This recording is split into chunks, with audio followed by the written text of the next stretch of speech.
Hello, I'm Marnee and I'm a speech-language pathologist. I would like to give you some information about finding a private speech-language pathologist and also for ensuring that you have a quality therapy experience.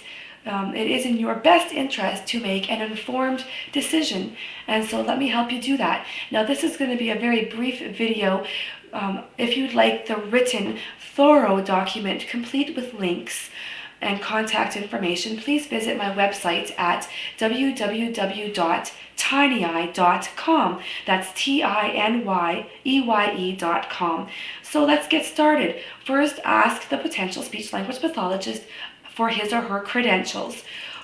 We are members of regulatory bodies and we have a license or registration number, so ask for that. It also ensures that we meet the standards for providing competent, ethical, and professional therapy services. I found also that some insurance companies will ask for the speech-language pathologist's registration number before they will provide reimbursement for the therapy services. If you want more information on credentials, contact the Canadian Association of Speech-Language Pathologists and Audiologists, or the short form is CASLPA, or try American Speech-Language Hearing Association, or the short form ASHA. Next, ask about their area of expertise. So be clear about your needs and inquire about the speech-language pathologist's experience. And if that speech therapist does not have specific experience in your area of need, ask for a recommendation for finding another therapist. Keep in mind that we have a broad knowledge base from babies through the elderly, but often we tend to focus in on a more specific area, such as preschool language versus adult stroke recovery. Find a good fit for you. Next, confirm the cost. Confirm how much you will be charged, the services you will receive, and when you will pay. Keep in mind, some agencies are government funded. Maybe you will not pay at all. To find one of these agencies, contact your local public health unit. Otherwise, if you will be charged, your speech therapist must talk to you about the fees before the service even starts. And of course, you may be charged for a number of things. Maybe not, but just ask, how much is it for an assessment, or for therapy, or for preparation of therapy materials, analysis of data, phone and email communication, travel time, cancellation. You need to be in the know, so ask the questions. Now, be open about what you can afford. I appreciate when my clients kind of tell me their budget, and then I can give them some options. For example, do you need a lengthy report, or would a smaller summary do? Do you want a thorough assessment, or would an informal screening provide you with the information you need? Now, do you want long, frequent sessions, or maybe less frequent sessions, but with a home program? The point is, we can work within our ethical boundaries to be flexible.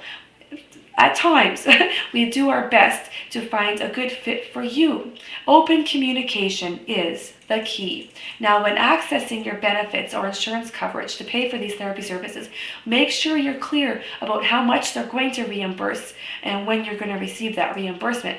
If you want to know how much speech-language pathologists can charge for their services, check out these two links. First, the Ontario Association of Speech-Language Pathologists and Audiologists, or for short, OSLA, or you can try the Alberta Speech-Language Association of Private Practitioners. For short, it's ASAPP. Of course, in the States, type in ASHA, ASHA. Next, know your rights. We speech-language pathologists are bound by the Code of Ethics, the bylaws, and the policies of our associations. And so, in general, it is common practice for us to talk with you about some very key points, but you should know about these ahead of time. First of all, informed consent. You have to agree to receive these services, and you can change your mind at any time. So of course your speech therapist will help you go through the informed consent process. Next, did you know the Personal Health Information Protection Act supports that you can have full and complete access to the contents of your file upon request. You need to ask the speech therapist where your information will be kept confidential and secure, and for how long. Sometimes it's kept for decades. Be in the know. Okay, and also talk about any other professionals who may be asking the speech therapist for information about you, or maybe the speech therapist will be asking other professionals to share their information about you. Don't worry about this, but you need to know. The point is, these professionals want to form a circle of care around you to provide you with optimal service. Next, referrals. In Canada, you do not need a referral from a doctor to see a speech-language pathologist. In fact, the Regulated Health Professions Act, which covers speech-language pathologists, allows you to access healthcare professionals of your choice. If you need a speech therapist, call a speech therapist. Now, doctors will refer or recommend someone to a speech therapist. That's fine. Often, I will also refer one of my clients to another speech therapist, say the cleft palate team, or maybe another doctor, such as the ear, nose, and throat doctor. You know what, I have to tell you, sometimes insurance companies will want a medical referral before they will reimburse. And this is different in every country. So make sure that if you're in another country different than Canada, you check with the national organization for information about this, about it, and they often cover insurance coverages and all the information you need. Next, I want to talk to you about the 4 P's. Proximity is the first one. Find a speech therapist who is as close as possible to you, if all other things considered are equal. You know, because are you really going to be able to drive that distance on a regular basis to make this a success? And when you consider the time and cost invested into participating in a therapy program, you want there to be positive outcomes. You want it to be doable. Next, parking. Is there parking? How much does it cost? Ask for a temporary parking pass. Sometimes you will get one. Next, personality. Now, if your loved one or you might prefer maybe a more animated personality or maybe a more reserved personality, let us know. We can adjust. We want you to feel comfortable in your therapy experience. We want to set you up for success. And finally, possibilities. Now, check with your therapist's schedule availability. Do you need the possibility of a noon hour appointment or maybe an afternoon appointment? Check the possibilities. But at the same time, when you do select a speech-language pathologist, give us ample heads up if you'll need to change or cancel an appointment. And also, I highly recommend you do your home programs. Very beneficial. So, where do you find the speech-language pathologist? Try the Yellow Pages. Try the local public health unit.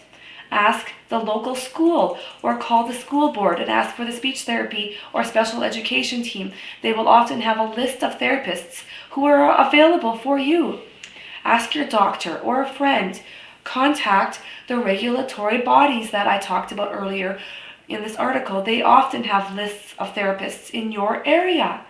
Also, did you know that universities that teach people to be speech-language pathologists often have a speech therapy clinic? Call the university. And also on the written document, I have a number of internet links you can try as well. So again, visit my blog on my website, TinyEYE.com, for those links. Long story short, congratulations for taking a step forward and pursuing a partnership with a speech-language pathologist. Together, we can make it happen.